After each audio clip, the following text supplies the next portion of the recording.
কার আজ বলবো একটা পারিবারিক গল্প।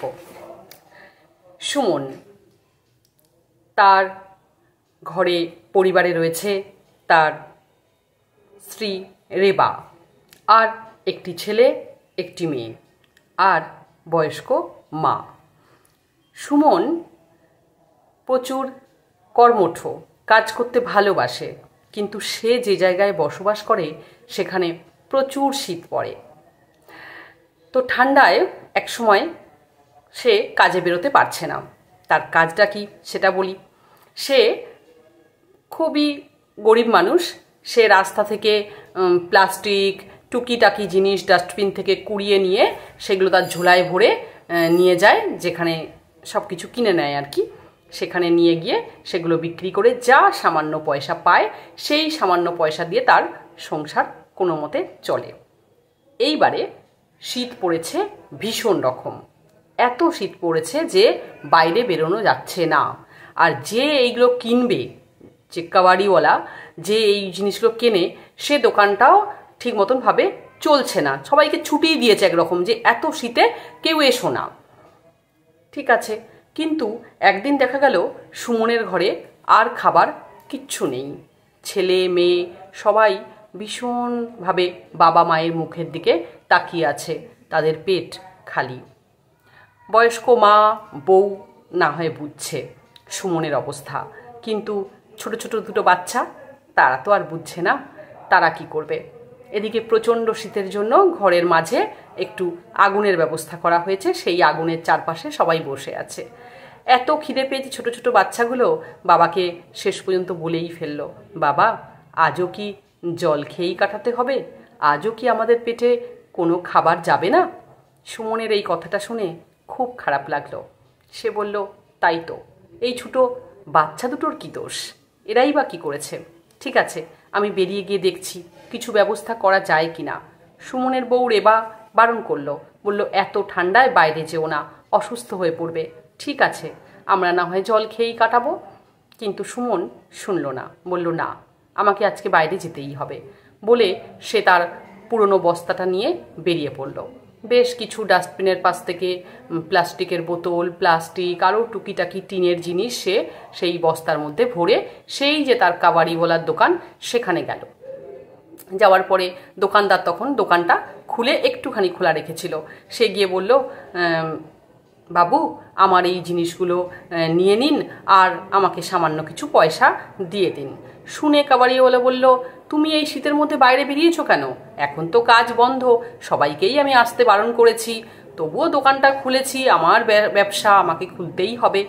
ঠিক আছে, তুমি বরঞ্চ আজকে মালগুলো দিয়ে যাও, কাল পয়সা নিয়ে যাও। সুমন বলল, না বাবু, তা হবে না, আমার বাড়িতে কোনো খাবার নেই। বাড়িতে ছোট ছোট বাচ্চারা অভুক্ত অবস্থায় আমার মুখের দিকে তাকিয়ে আছে। আমি কিছু খাবার নিয়ে গেলে তবেই তারা খেতে পাবে। আপনি আমাকে দয়া করে একটু কম পয়সা দিন, কিন্তু দিয়ে দিন। তো বাচ্চাগুলোর কথা শুনে বাবুর মন একটু গড়ল। সে বলল, ঠিক আছে, দাও দেখি তুমি কি মালপত্র এনেছো। আর শোনো, এই ঠান্ডায় বেশি বেরিও না, অসুস্থ হয়ে পড়বে, দেখছো তো বাইরে কত ঠান্ডা, যাও ঘরে যাও। বলে সে তার মালপত্রগুলো ওজন করে দেখলো এবং যা পয়সা হলো সেটা সে সুমনকে দিয়ে দিল। সুমন খুশি হয়ে বাবুকে প্রণাম জানিয়ে কিনতে গেল বাজারে মালপত্র। টুকিটাকি যা হাতের সামনে পেল সে কিন্তু কিনে নিল। কিনে বাড়িতে ফিরল। তার হাতে খাবার দেখে সকলের, মানে খাবারের জিনিসপত্র দেখে সকলের চোখটাই একটু চকচক করে উঠল, খুব ভালো লাগলো। সঙ্গে সঙ্গে রেবা ছুটে এলো, সুমনের হাত থেকে জিনিসগুলো নিয়ে নিল। সুমন বলল, যাও তাড়াতাড়ি করে রান্না করো, আমরা সবাই মিলে আজকে পেট ভরে খাবো। বাচ্চা দুটো তো আনন্দে একদম নাচতে শুরু করলো। এদিকে মাঝে আগুন জ্বালিয়ে সবাই আগুনের চারপাশে বসে রয়েছে, কিন্তু রেবাকে যে রান্না করতে যেতে হবে, রেবা তাড়াতাড়ি করে সব জিনিসপত্র নিয়ে গিয়ে রান্না বসালো। রুটি অন্যান্য তরি তরকারি যা ছিল সে রান্না করে ফেললো। এমন সময় দেখলো খাওয়া তখনও কিন্তু বসেনি। এমন সময় দরজায় টোকা পড়লো। রেবা গিয়ে দরজাটা খুলে দিল। দেখলো তাদের বাড়িতে তাদের মামা মামি আরও 2-3 জন এসে গেছে। তো তারা ঢুকেই বলল, তোমরা তো মাঝে মাঝেই বলো যে তোমরা গরিব বলে তোমাদের বাড়িতে আমরা আসি না, আজ তোমাদের বাড়িতে চলে এলাম, আজকে রাত্রে তোমাদের বাড়িতেই থাকবো। কেমন, ঠিক আছে না?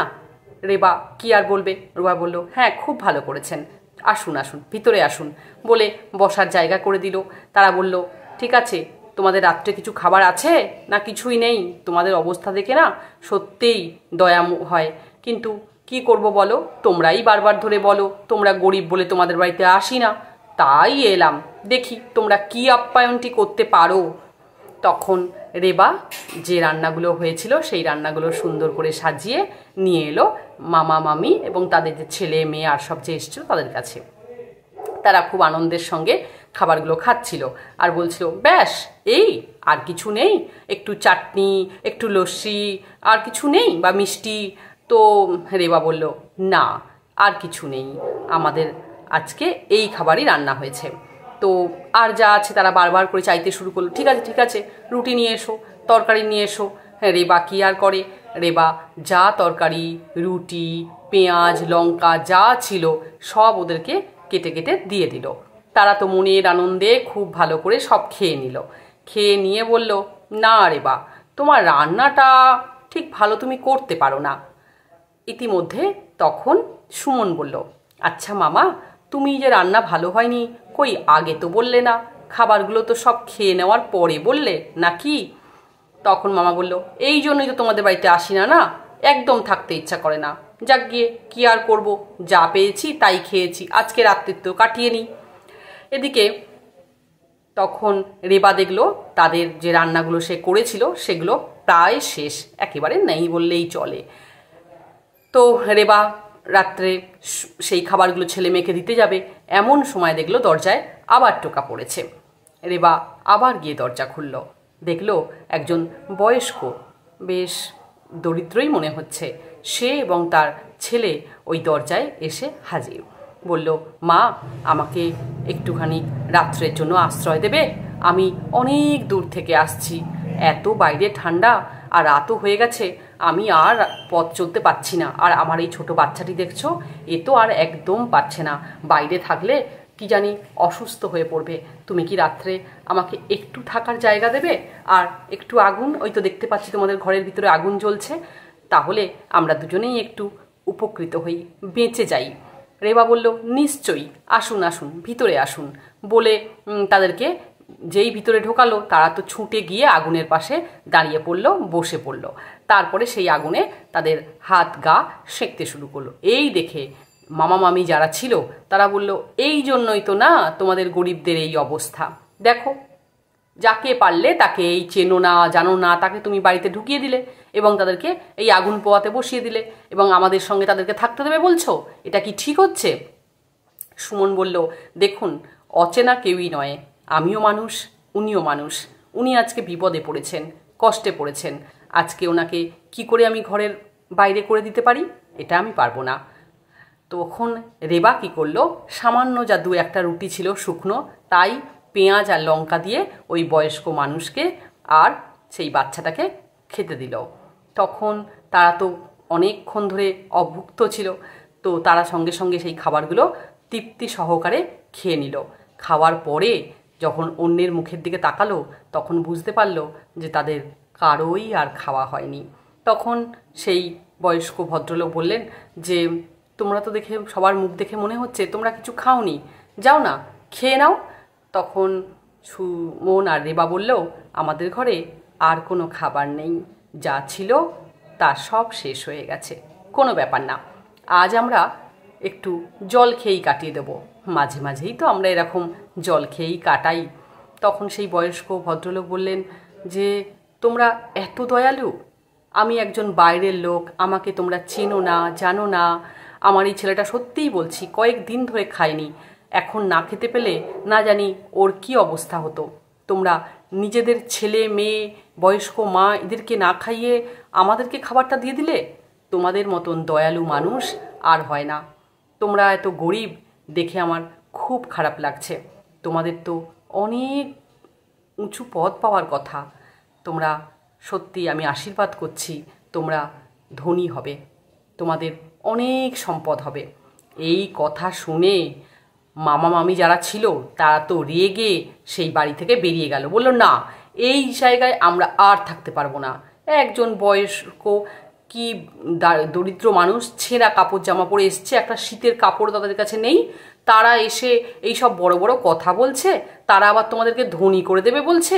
ধনী হওয়া উচিত, এরা সারা জীবন গরিব ছিল আর গরিবই থাকবে, কি কাজ করে তা তো আপনি জানেন না, ওই তো রাস্তায় জিনিসপত্র কুড়ায় বলে মামা মামি এবং অন্যরা গজগজ করতে করতে বাড়ি থেকে বেরিয়ে গেল। এদিকে সেই দরিদ্র মানুষটি তার ছেলেকে নিয়ে রাত্রে কোনো রকমে ঘুমিয়ে পড়ল সেখানেই। সকালবেলায় ভোর হতেই তারা উঠে পড়ল। উঠে সুমন আর রেবাকে বলল, আমি তো তোমাদেরকে কিছু দেওয়ার মতন অবস্থায় নেই, এই যে আমার পোটলাটা আছে, এই পোটলাটা তোমরা নাও। সুমন বলল, না না, আমাদেরকে দেওয়ার কিচ্ছু দরকার নেই, আপনারা যে রাত্রিবেলায় ভালোভাবে ঘুমাতে পেরেছেন, একটু খেতে পেয়েছেন, এতেই আমরা সুখী, আমাদের কিছু দিতে হবে না। তখন সেই লোকটি বলল, আমি তো এটা আমার মেয়েকে দেব, নাও রেবা, এই পোটলাটি নাও, আর আমি চলে যাওয়ার পরে দেখো এই পোটলার মধ্যে কি আছে। তো রেবা তখন খুশি মনে নিয়ে নিল। ওই ভদ্রলোক এবং তার সন্তান সেখান থেকে চলে গেল। এরপর রেবা বলল, দেখি তো পুটলির মধ্যে কি আছে। খুলে দেখলো পুটলির মধ্যে ছোট্ট একটা ঘটি রয়েছে। তখন সুমন বলল, ও, একটা পিতলের ঘটি রয়েছে, ঠিক আছে, যা সাধু বাবা দিয়েছেন তাই অনেক, সেটাই আমরা আনন্দ করে নেব। তারপরে রেবা সেটা বার করতে গিয়ে দেখলো বেশ একটু ভারী লাগছে। তখন রেবা বলল, আরে ঘটিটা একটু ভারী লাগছে। তখন সুমন বলল, বার করো তো দেখি কি আছে ওর মধ্যে। ঘটির ঢাকনা খুলে দেখা গেল তার ভিতরে সোনার মোহর ভর্তি। এবার সুমন আর রেবা এবং তার শাশুড়ি মা বুঝতে পারল যে এসেছিল সে তো ছদ্মবেশে ভগবান, সে পরীক্ষা করতে এসেছিল সুমন আর রেবাকে, তার পরিবারকে, যে তারা কতটা দয়ালু, তারা গরিব মানুষ দেখে তাড়িয়ে দেয় না তাকে আশ্রয় দেয়, তাদের মুখের খাবার এই গরিব মানুষটিকে তুলে দিতে পারে কি না। তাই তার পরীক্ষায় রেবা, সুমন, তার শাশুড়ি, বাচ্চারা সবাই সফল হয়েছে, তারা তাদের মুখের খাবার তুলে দিয়েছিল আর রাত্রে থাকার ব্যবস্থাও করেছিল নিজের আত্মীয়দের অমতে। তাই ভগবান তাদের প্রতি প্রসন্ন হয়ে এত বড় উপহার দিয়ে গেছে। এরপরে সেই সোনার মোহর থেকে সত্যিই সুমন রেবা অনেক বড় লোক হয়ে গেল, তাদের ভালো গাড়ি হলো, বাড়ি হলো, ছেলে মেয়ে স্কুলে গেল, পড়াশোনা করলো। এখন তারা আর না খেয়ে থাকে না, তাদের এখন নিজেদের ব্যবসা হয়েছে, নিজেরা দোকান খুলেছে। রেবা একটা ছোট রেস্টুরেন্ট খুলেছে যেখানে গরিব মানুষদের খাওয়ানো হয় বিনা পয়সায়। রেবা নিজে হাতে রান্না করে আর সমস্ত গরিব মানুষকে নিজে হাতে পরিবেশন করে খাওয়ায়। দেখলেন তো সেবার মূল্য কিভাবে পাওয়া যায়। নমস্কার।